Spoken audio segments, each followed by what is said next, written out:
అందరికీ నమస్తే, welcome back to our channel. ఈరోజు ఎంతో రుచికరమైన కొయ్య రొట్టి ఎలా తయారు చేసుకోవాలో చూద్దాం. ఇది గోదావరి సైడ్ చాలా ఫేమస్ అండి. కొంచెం వెరైటీగా ఉంటుంది, కానీ టేస్ట్ మాత్రం అదిరిపోతుంది. ఈవినింగ్ స్నాక్స్గా కానీ మార్నింగ్ టిఫిన్లా కానీ చేసుకోవచ్చు. ఎవరైనా చుట్టాలు వచ్చినా కూడా వెంటనే చేసుకోవచ్చు. కొంచెం ప్రాసెస్ ఉంటుంది. పక్కాగా కొలతలతో ఎలా తయారు చేసుకోవాలో చూపిస్తాను. ముందుగా బియ్యపిండి తీసుకోవాలి. ఇది ముడి బియ్యపిండి అండి. దీనికి 1.5 గ్లాస్కి 1 గ్లాస్ వాటర్ తీసుకోవాలి. స్టవ్ వెలిగించి గిన్నె పెట్టుకొని ముడి బియ్యపిండి 1.5 గ్లాస్కి 1 గ్లాస్ వాటర్ తీసుకొని ఎసరు మరుగుతున్నప్పుడు కొంచెం వాటర్ అలాగే కొంచెం సాల్ట్ కూడా వేసుకొని కలుపుకోవాలి. బాగా మరిగిన తర్వాత ఎసరు ఇది వేసుకుంటూ బాగా కలుపుకోవాలండి. చాలా గట్టిగా అవుతుంది ఇది కలుపుకుంటున్నప్పుడు, దగ్గరగా కలుపుకోవాలి. దీన్ని ఇప్పుడు ఒక పెద్ద ప్లేట్ తీసుకొని అందులో ఈ కలుపుకున్న ఈ పిండిని అందులో వేసుకొని ముందుగా కొంచెం ఒక 3 టీ స్పూన్స్ నానబెట్టుకున్న పెసరపప్పుని వేసుకోవాలి. కొంచెం జీలకర్ర వేసుకోవాలి. అలాగే ఇక్కడ చూపిస్తున్నాను కదండి, 2 ఉల్లిపాయలకి ఒక 1/2 డజన్ పచ్చిమిర్చి, కొంచెం సాల్ట్ వేసుకొని మిక్సీ చేసుకోవాలి. ఇప్పుడు ఇది 1 స్పూన్ పిండిలో వేసుకొని కొంచెంగా కలుపుకోవాలి. మీకు ఇంకా కొంచెం కారంగా కావాలి అనుకుంటే ఇంకా కొంచెం పచ్చిమిర్చి యాడ్ చేసుకోవచ్చు.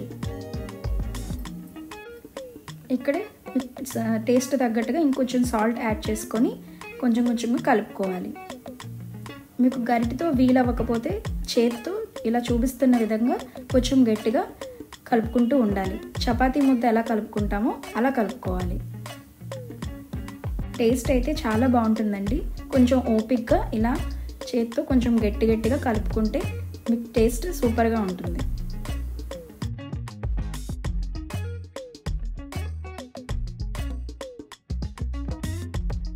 ఇప్పుడు ఒక కవర్ తీసుకొని దాని మీద కొంచెం ఆయిల్ అప్లై చేసుకొని ఇలా ఈ సైజులో కొంచెం ఉండ తీసుకొని ఈక్వల్గా రొట్టెని ఎలా చేసుకుంటామో అలాగా వాటర్ కొంచెంగా తీసుకొని అప్లై చేసుకోవాలి.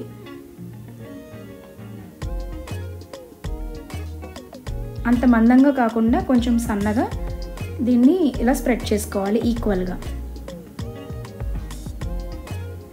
మందంగా ఉంటే కొంచెం రొట్టె కాలడానికి టైం పడుతుంది కాబట్టి ఇలా సన్నగా ఒత్తుకుంటే బాగా కాలుతుందండి. నేను అలాగే ఇంకొక కవర్ తీసుకొని మళ్ళీ ఆయిల్ అప్లై చేసుకొని మళ్ళీ అంతే సైజులో ఉండని తీసుకొని మళ్ళీ నేను వాటర్ కొంచెంగా అప్లై చేసుకొని రొట్టెలా చేసుకుంటున్నాను.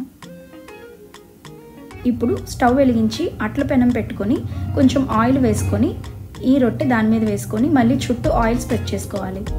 దీనికి కొంచెం ఆయిల్ ఎక్కువగానే పడుతుందండి. ఎంత సిమ్లో పెట్టుకొని ఎంత ఓపిక్గా దీన్ని చక్కగా కాల్చుకుంటే క్రిస్పీగా చాలా బాగా వస్తుంది.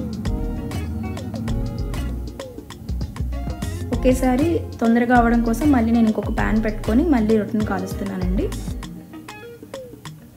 చుట్టూ ఇలాగా మళ్ళీ దీన్ని అటు తిప్పుకొని మళ్ళీ ఆయిల్ స్ప్రెడ్ చేసుకొని ఈక్వల్గా కొంచెం ఇలా గోల్డెన్ బ్రౌన్ కలర్ వచ్చేంత వరకు సిమ్లో పెట్టుకొని దగ్గరుండి కాల్చుకోవాలి.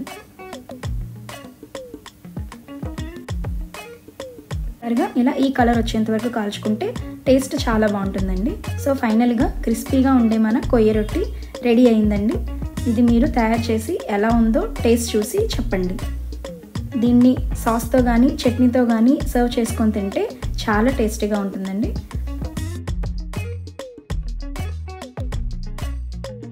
ఇలాంటి మరిన్ని వీడియోస్ కోసం please like, share and subscribe to our channel. Thank you.